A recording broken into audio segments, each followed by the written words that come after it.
والسلام على سيدنا ومولانا محمد خير الورى وعلى آله وأصحابه المتأدبين بالتقوى أما بعد فأعوذ بالله من الشيطان الرجيم بسم الله الرحمن الرحيم ان اللہ وملائکتہ یصلون علی النبی یا ایہا الذین آمنوا صلوا علیہ وسلموا تسلیما۔ بآواز بلند محبت سے حضور کی ذات پہ درود و سلام کا نذرانہ پیش کریں۔ الصلاۃ والسلام علیک یا سیدی یا رسول اللہ وعلی آلک واصحابک یا سیدی یا حبیب اللہ۔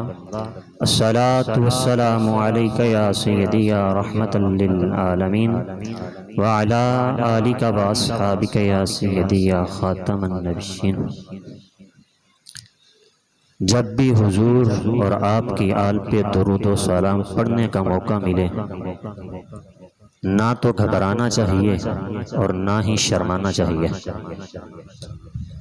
سیدنا فاروق اعظم رضی اللہ تعالیٰ عنہ فرماتے ہیں کہ وہ اعمال جو رد ہو سکتے ہیں، اگر چاہتے ہو کہ وہ بھی رد نہ ہونے پائیں تو ان اعمال کے آگے پیچھے اپنے نبی پر درود پڑھ لیا کرو، اس لیے کہ جو عمل درود کے دامن میں اٹھتا ہے وہ کبھی رد نہیں ہوتا۔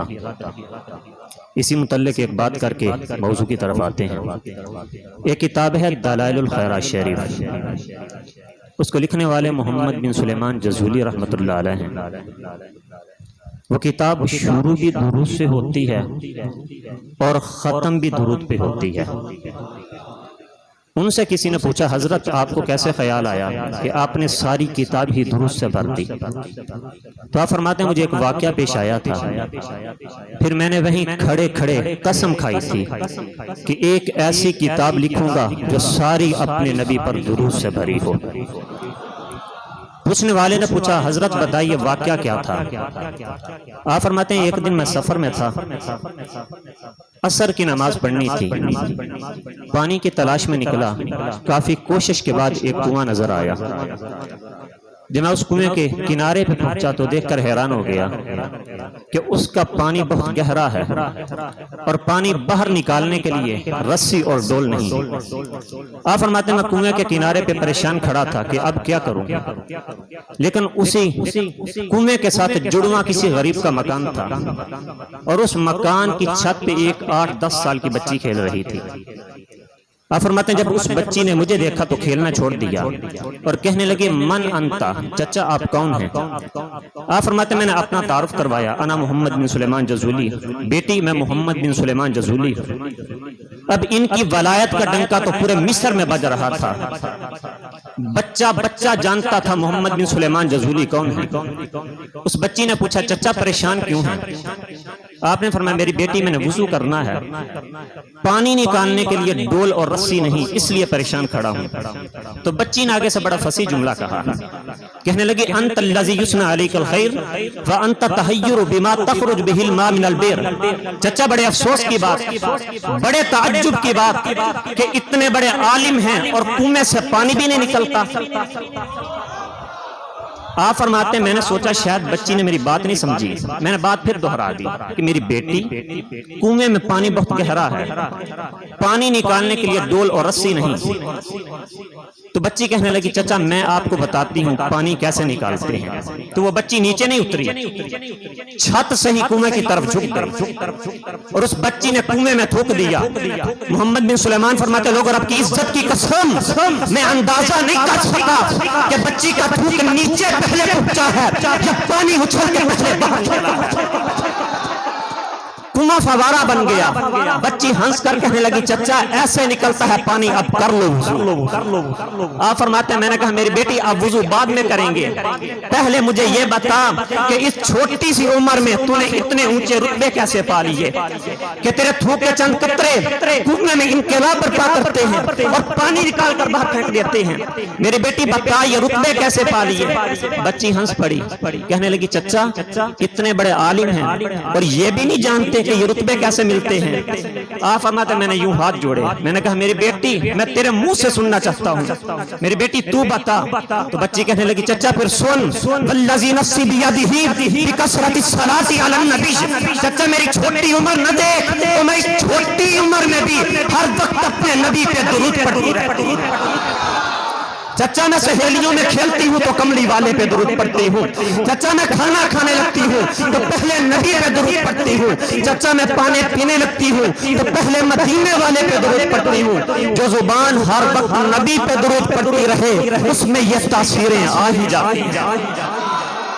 آپ فرماتے ہیں میں جیسے ہی وضو کرنے کے لیے پانی کی طرف جھکا، بچی نے پھر آواز دی چچا آپ جانتے ہیں وہ کون ہیں جن پر درود پڑھنے سے یہ شانیں ملتی ہیں، یہ رتبے ملتے ہیں؟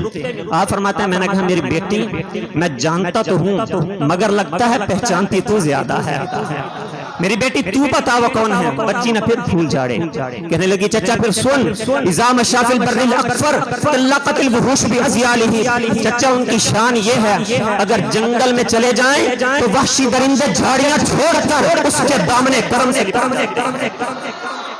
تو اسی لیے فرمایا کہ جب بھی حضور کی ذات پہ اور آپ کی آل پہ درود پڑھنے کا موقع ملے تو شرمانا بھی نہیں چاہیے، گھبرانا بھی نہیں چاہیے۔ آپ ذرا محبت سے پڑھیں، الصلاۃ والسلام علیک یا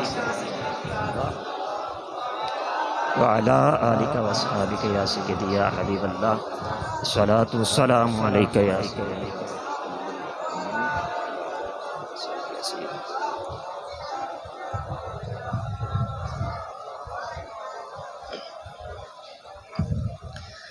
لٹ کے آباد ہے اب تک جو وہ گھر کس کا ہے، سب سے اونچا ہے جو کٹ کر بھی وہ سر کس کا ہے، اور کس نے مقتل کی زمین چھو کر معلّہ کر دی، پوچھنا کرب و بلا سے یہ ہنر کس کا ہے، اور تخت والوں نے مؤرخ بھی خریدے ہوں گے، تخت والوں نے مؤرخ بھی خریدے ہوں گے، ذکر مگر شام و سحر کس کا ہے، اور جس کی حد ملتی ہے جنت کی حدوں سے محسن، جس کی حد ملتی ہے جنت کی حدوں سے محسن، جز حسین ابن علی یہ سفر کس کا ہے۔ تو آج آپ سیدنا امام حسین رضی اللہ تعالیٰ عنہ آپ کی یاد میں بیٹھے ہیں اور پتہ نہیں صبح کس وقت سے بیٹھے ہیں، کافی علماء کو بھی آپ نے سنا ہے، آپ کی محبت اور ذوق کو بھی داد دیتا ہوں۔ امام الانبیاء کے غلام سیدنا امام حسین رضی اللہ تعالیٰ عنہ، آج یہ تاریخی دن ہے کہ گھر بار لوٹا کر اپنے نانا کا دین بچایا ہے۔ آپ سنتے رہتے ہیں کہ سیدنا امام حسین رضی اللہ تعالیٰ عنہ حضور کی پشت پہ کھیلا کرتے تھے، حضور سجدے میں جاتے تو پشت پہ بیٹھ جاتے، اور یہ حدیث آپ نے سن رکھی ہے۔ ایک دو نقطہ دے کے آپ کو آگے چلتے ہیں۔ آقا علیہ السلام نماز میں کھڑے ہیں، رکوع میں گئے، جب سجدے میں گئے تو امام حسین پشت پہ بیٹھ گئے۔ امام حسین بچپن میں ہی اتنے سمجھدار تھے کہ جب نانا سجدے میں گئے تب بیٹھے، جیسے ہی امام حسین پشت پہ آئے حضور سمجھ گئے، پہچان گئے یہ میرا حسین ہے، یہ میرے دل کا چین ہے۔ حضور نے سجدہ لمبا کر دیا، سر نہیں اٹھایا، اگر سر اٹھاؤں گا تو حسین گر جائیں گے، میرے نبی نے حسین کو گرانے کے لیے سر نہیں اٹھایا۔ وہ نبی کب گوارا کرے گا کہ کوئی امتی حسین کو گرانے کے لیے سر اٹھائے؟ اور میرے نبی نے سر جھکایا تھا خدا کے لیے، نہیں اٹھا رہے تو حسین کے لیے۔ امام حسین پشت پہ آئے، اگر امام حسین پشت پہ نہ ہوتے حضور 3 بار 5 بار تسبیح پڑھ کے سر اٹھا سکتے تھے، لیکن جیسے ہی امام حسین پشت پہ آئے اب گنتی بند، حضور پڑھتے جا رہے ہیں سبحان ربی الاعلیٰ سبحان ربی الاعلیٰ، اور دل میں ہے کہ حسین ابھی بھی پشت پر ہے، حسین ابھی بھی پشت پر ہے، زبان سے تسبیح کر رہے ہیں، دل میں ہے کہ حسین ابھی بھی پشت پر ہے۔ کیا مطلب؟ زبان سے ذکر خدا، دل میں خیال حسین۔ حسین کا خیال دل میں ہے۔ امام الانبیاء کا غلاموں، آپ نماز شروع کریں، قیام میں کھڑے ہیں رب کے قریب، رکوع میں گئے اور قریب، سجدے میں گئے رب کے اور قریب، اس لیے کہ نماز بندے کو رب کے قریب کرتی ہے۔ تو حضور کہاں تھے؟ سجدے میں۔ حضور کہاں تھے؟ سمجھ آ رہی ہے نا بات کی؟ حضور کہاں تھے؟ سجدے میں۔ خدا کے بے حد قریب ہے نبی، سارے پردے اٹھ گئے، رب کا جلوہ دیکھ رہا ہے نبی، اور وہاں بھی خیال حسین، وہاں بھی خیال حسین ہے۔ اب اللہ جانے امام حسین کتنی دیر بیٹھے۔ اب پشتی ایسی تھی، ادھر سے دیکھو سواری کا جواب نہیں، ادھر سے دیکھو سوار کا جواب نہیں۔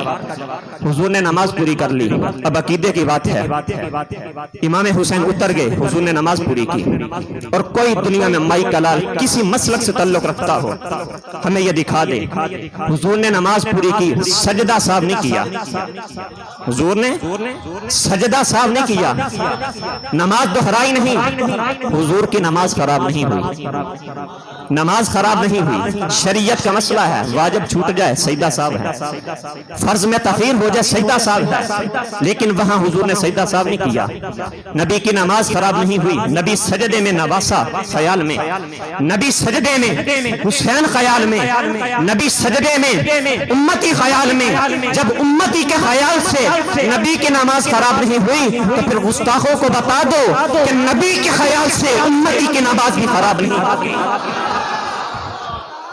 امام الانبیاء کا علامہ منشا رسول بھی یہی ہے کہ جب نماز پڑھو تو عبادت یوں کرو گویا اس کے حسن لازوال کا دیدار کر رہے ہو۔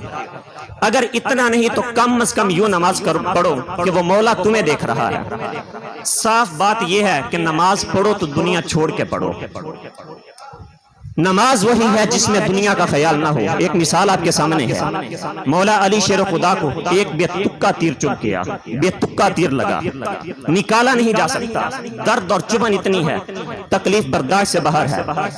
کسی تجربہ کار نے کہا کہ انہیں نماز میں جانے دو۔ تاریخ گواہ ہے، مولا علی سجدے میں گئے، تیر کھینچ لیا گیا، علی کو خبر نہیں۔ دنیا تو دنیا خود کو بھلا دیا مولا علی نے۔ جب علی کی نماز ایسی ہے تو نبی کی نماز کیسی ہوگی؟ کیا نبی نماز میں دنیا داری کرے گا؟ اپنا عقیدہ بتاؤ، ہاتھ اٹھا کے بتاؤ۔ کیا نبی نماز میں دنیا داری کرے گا؟ کیا نبی نماز میں دنیا سے محبت کرے گا؟ کیا نبی نماز میں دنیا کا خیال کرے گا؟ مگر حسین کا خیال تو کیا، حسین کا خیال تو کیا۔ اب تمہیں آزادی ہے، میرے حسین کو دنیا کہو یا دین کہو، لیکن اتنا یاد رکھنا اگر حسین کو دنیا کہا تو اعتراض حسین پہ نہیں، اعتراض نبی کی نماز پہ ہے۔ اگر حسین کو دنیا کہا اعتراض حسین پہ نہیں، اعتراض نبی کے سجدے پہ ہے۔ اگر حسین کو دنیا کہا اعتراض حسین پہ نہیں، اعتراض نبی کی بندگی پہ ہے، تو پھر حسین کو دنیا نہ کہو بلکہ وہ کہو کہ معین الدین چشتی اجمیری نے کہا دین اصل حسین، دین پناہ اصل حسین، اعلان کر دیا دنیا والوں، زمانہ جسے حسین کہتا ہے ہم اسے دین کہتے ہیں، زمانہ جسے دین کہتا ہے ہم اسے حسین کہتے ہیں۔ معین الدین نے اعلان کر دیا دنیا والوں، زمانہ جسے حسین کہتا ہے ہم اسے حسین کہتے ہیں، زمانہ جسے دین کہتا ہے ہم اسے حسین کہتے ہیں۔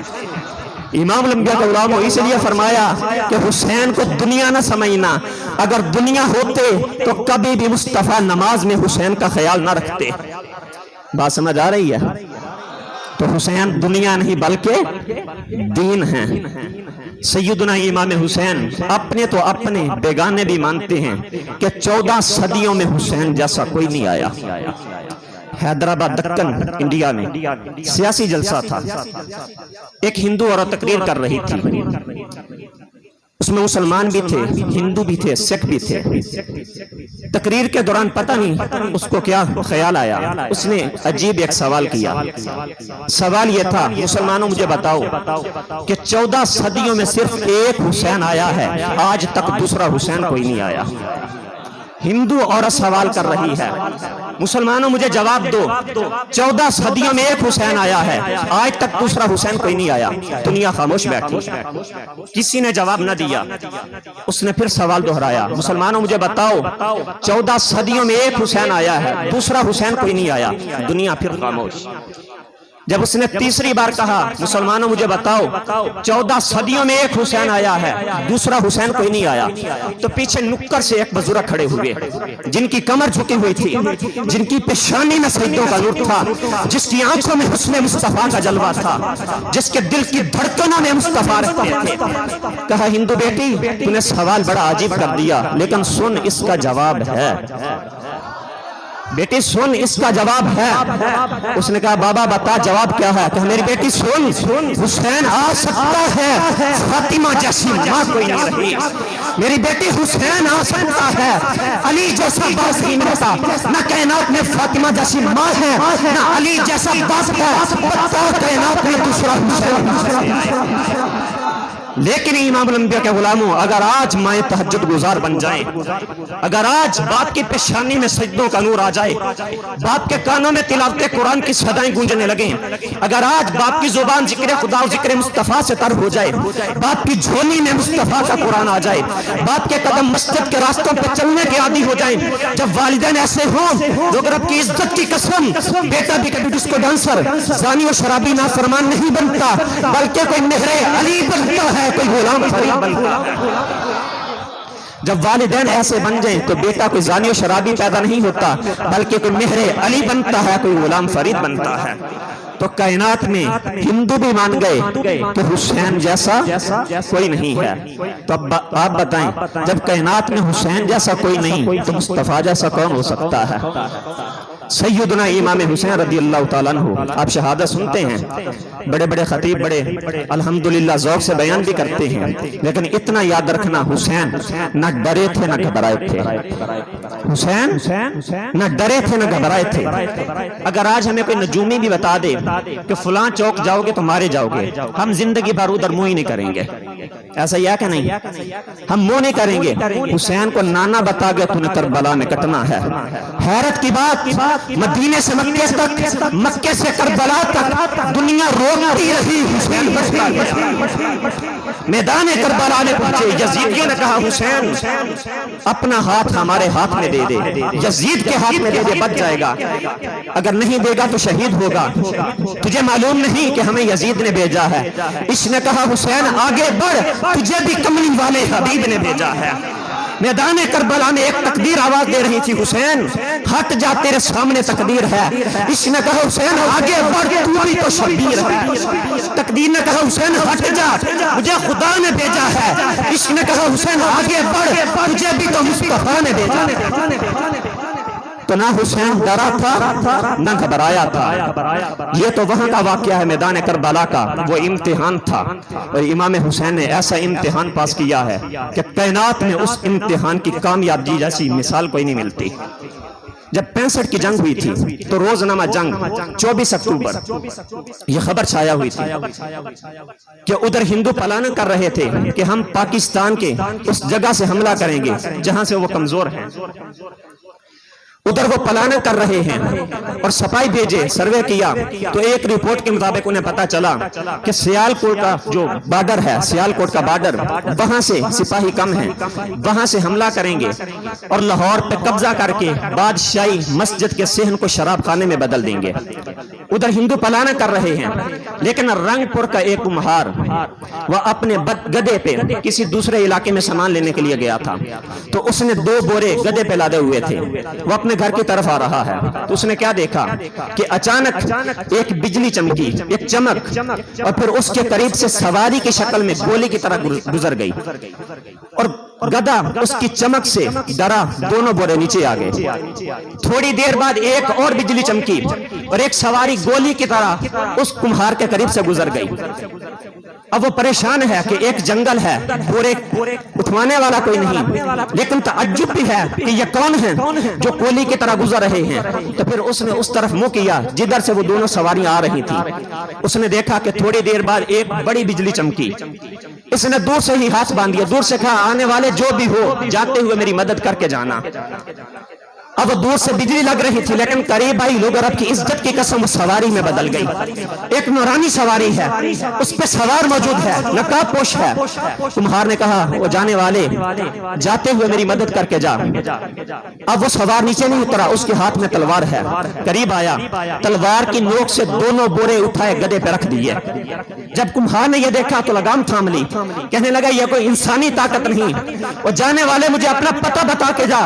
وہ ہنس پڑا، کہا رب کی عزت کی قسم اور میرا پتہ پوچھنے والے، میں پاکستان سے نہیں مصطفیٰ کے مدینے سے آیا ہوں.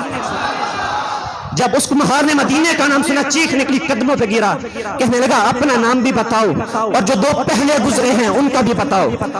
سوار نے کہا وہ ہمارا پتہ پوچھنے والے، پھر سن رب کی عزت کی قسم، جو پہلے گزرا تھا میرا بیٹا حسن تھا، پیچھے حسین تھا، نہ ان کا باپ علی. کہا کہاں جا رہے ہو؟ کہا ادھر ہندو پاکستان پہ حملہ کرنے والے ہیں. مصطفیٰ کی کچہری میں بیٹھے تھے. حضور نے فرمایا بیٹا حسن اٹھو، حسین اٹھو. کہا نانا جان کیا حکم ہے؟ فرمایا بیٹا حسین تو نے کربلا میں میرا دین بچایا تھا، آج سیالکوٹ میں پاکستان بچانا. فرمایا مصطفیٰ کے حکم سے پاکستان بچانے کے لیے نکلے ہیں. کتنے ناداں ہیں وہ جو کہتے ہیں مصطفیٰ کو دیوار کے پیچھے کی خبر نہیں. اور ناداں اگر 65 کی جنگ میں مصطفیٰ نے تیری خبر نہ لی ہوتی تو آج تیری خبر نہ ہوتی. وہ مصطفیٰ ہیں، مدینے والے ہیں، وہ خبر رکھتے بھی ہیں، وہ خبر دیتے بھی ہیں. اگر غلاموں پہ مشکل آ جائے تو پھر خبر لیتے بھی ہیں. امام الانبیاء غلاموں کائنات میں دیکھے ہیں بڑے بڑے امتحان پاس کرنے والے، لیکن جیسا امتحان حسین نے پاس کیا ہے کائنات میں اس جیسی مثال کوئی نہیں ملتی. اور جب امام حسین رضی اللہ تعالیٰ عنہ میدان کارزار میں آتے ہیں، آپ ذرا محبت سے درود پاک پڑھیں.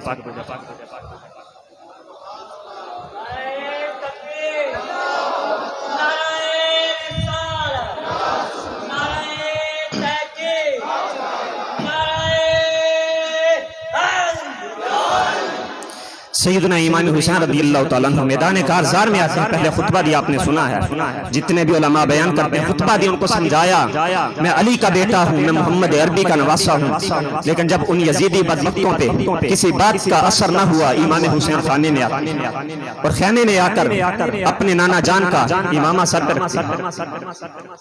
ٹھیک ہے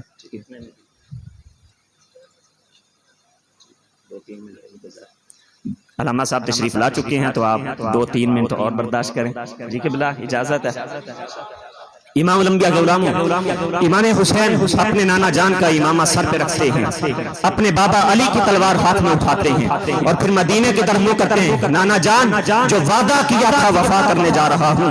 اے خاتون جنت ماں جو سمجھ کے تو نے مجھے دودھ پلایا تھا آج اس کا حق ادا کرنے جا رہا ہوں. امام حسین میدان کارزار میں اترے ہیں تو یزیدی دیکھ کر کانپ رہے تھے یہ کون آ رہا ہے. سینہ تانے ہوئے لو ابن علی آتا ہے، کربلا والوں سمجھ جاؤ ولی آتا ہے.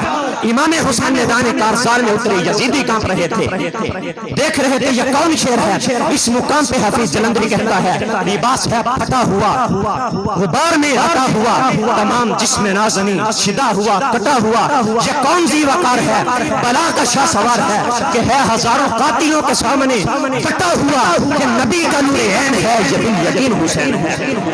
امام حسین میدان کربلا میں آ کر جب اپنی تلوار ہوا میں لہراتے ہیں تو ایسا نہیں لگتا تھا کہ حسین کے ہاتھ میں تنہا تلوار ہے، بلکہ ایسا لگتا تھا آسمان کی ساری بجلیاں حسین کی تلوار میں سوار ہیں. ایسا لگتا تھا ستارے اپنی جگہ چھوڑ کر ذوالفقار کی دھار میں آ گئے ہیں. جب علی کا شیر یزیدیوں کے مقابلے میں کھڑا تلوار چلا رہا تھا تو ایسا لگتا تھا حسین کی کامیابی کے لیے آدم نے دعا کے لیے ہاتھ اٹھا دیے ہیں. جب علی کا شیر یزیدیوں کے مقابلے میں کھڑا تلوار چلا رہا تھا تو ایسا لگتا تھا حسین کے بازو میں حیدر کرار کا بازو سما گیا. جب علی کا شیر یزیدیوں کے مقابلے میں کھڑا تلوار چلا رہا تھا تو ایسا لگتا تھا کہ سیدہ فاطمہ زہرا کا دودھ حسین کی رگوں میں نیا خون بن گیا. جب علی کا شیر یزیدیوں کے مقابلے میں کھڑا تلوار چلا رہا تھا تو ایسا لگتا تھا کہ تنہا حسین میں ضرورت موسیٰ بھی ہے، استقامت ابراہیم بھی ہے، ارادہ اسماعیل بھی ہے. امام الانبیاء غلام بات بہت لمبی ہو جائے گی، علامہ صاحب تشریف لا چکے ہیں، لیکن سیدنا امام حسین رضی اللہ تعالیٰ عنہ نے میدان کربلا میں اپنا سر دیا ہے، ظالم کے ہاتھ میں ہاتھ نہیں دیا، اور امت کو بتایا ہے کہ جب کبھی ضمیر کے سودے کی بات ہو تو ڈٹ جاؤ تم حسین کے انکار کی طرح۔ جوانوں یہ پیغام ہے تجھ کو سنبھلنا تو ہے ابھی وقت، سنبھل جا اے بحر امیر، اپنے کناروں سے اچھل جا، غافل تجھے پا کر لے جائے ہیں پھر جال، تو باز ہے بلبل نہیں، بوستان سے نکل جا اور باطل سے نہ ڈر، جنگ کے میدان میں اتر جا، خط نظر راہ و سویہ سے گزر جا، اور کی تجھ کو حسین ابن علی نے یہ وصیت، مرنا ہے تو ڈر موت سے، اگر جینا ہے تو مر جا، وما علینا الا البلاغ المبین۔